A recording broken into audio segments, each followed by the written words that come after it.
Pakistan peoples party के chairman Bilawal Bhutto Zardari ने कहा है कि पीपल्स पार्टी तारीखी मार्च करने जा रही है। वज़ीर आज़म इस्तीफ़ा दे दें तो फिर एहतजाज और अदम एतमाद की ज़रूरत नहीं पड़ेगी।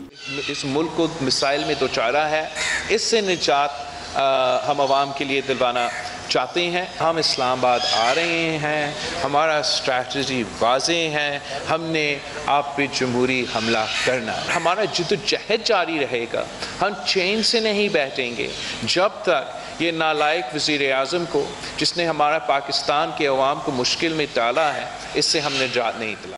बिलावल हाउस में प्रेस कॉन्फ्रेंस से खिताब करते हुए बिलावल भुट्टो जरदारी ने कहा कि पीपल्स पार्टी का मज़ार-ए-क़ाइद से इस्लामाबाद तक एहतजाजी मार्च तवील तरीन होगा। हमारी जद्दोजहद का आखिरी मरहला 8 मार्च से शुरू होगा। हमारा मुतालबा है कि तमाम इदारों को न्यूट्रल होना चाहिए। ऐसे मुमताज़ सच्चा न्यूज़, कराची।